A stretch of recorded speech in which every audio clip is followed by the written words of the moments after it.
Hi guys, so today I'm going to be showing you how to glaze a bowl. So first what you want to do is you want to take a wet sponge and you're just going to go around the outside and inside to get any dust from the kiln off of it. So then next what I'm going to do is I'm going to take wax resist, which is a type of wax that dries down on your fired pieces, and it just, when you put glaze on, it doesn't let the glaze get on that specific spot you put the wax on. But you have to be very careful with this because once you put it on your pieces, it does not come off. So you're going to have to be very precise with how you use this. I mostly just use it around the foot of the bowls and cups that I make, just to make sure that they don't have any glaze on them and they don't stick to the kiln shelf. So right here you're seeing me, I'm just going around the rim of the foot and I'm just making sure that I'm only getting it on the foot.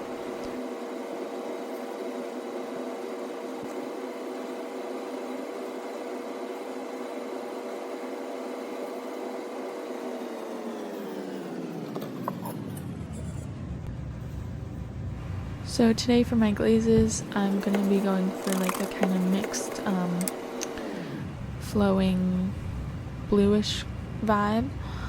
So I'm first going to go in with Honey Flux, which this is just a glaze to make the actual color run more and all mixed together. Yeah, so it just makes it look more cool, more flowy. So I'm going to go in with my first coat now. I'm going to try to get as even as possible, and you see here I'm using a fan brush. I typically like to use fan brushes. They're easy to work with and they cover a big amount of area, and I just want to make sure I'm getting a lot on my brush at once so I don't have to go back in. Yeah, so you see once it dried down a little bit, it is a very quick drying time for the first coat. So I go in, I pick it up, and I'm just going around the outside after I finish the inside.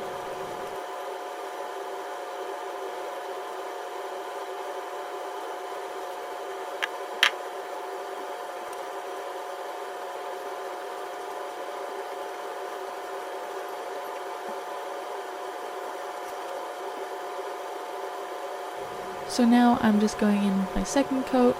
I'm going to do about 2 to 3 coats of the Honey Flux, which should be good to give it the nice flowiness that I would like.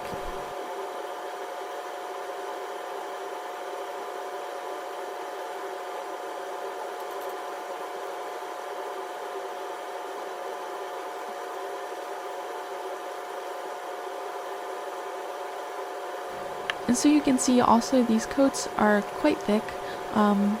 You want to have a good amount of glaze on there because otherwise it's going to be pretty splotchy and not really the color we want. And so now I'm going in with Iron Luster. I really like this color. It's going to give it a nice bluish, greenish color, and it's going to look really nice.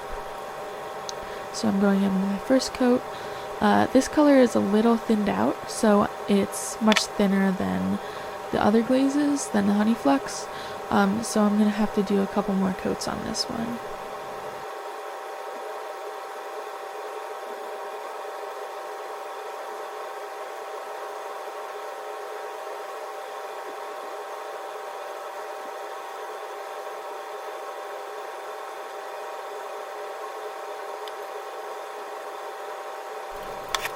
So now after I let that dry, I'm going to go in with blue rutile to give it another little coat with some more color.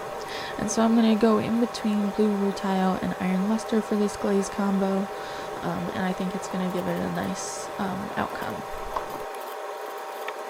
See here, what I'm doing is I'm just adding like little splashes of the color. I'm not doing like a full coat of the blue rutile because I don't really want it to be all blue rutile.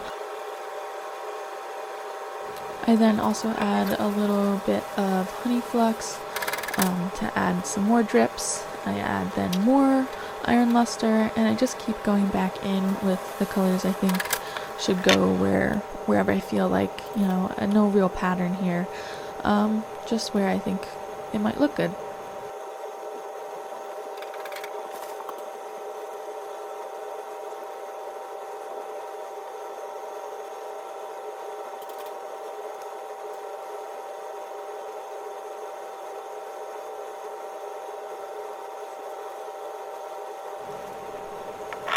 So now, after I have finished all the glazing, I'm then going to take a finishing sponge and I'm just going to go around the places that I put the wax resist and just get off any glaze that I got on there.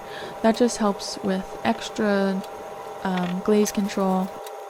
Here is the finished product after it's been fired. I think it turned out a really nice bluish purpley color, and you can see the honey flux worked really well.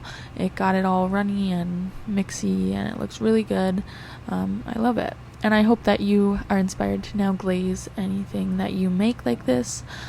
It's super fun and I really enjoyed it, and I hope you do too. Thank you.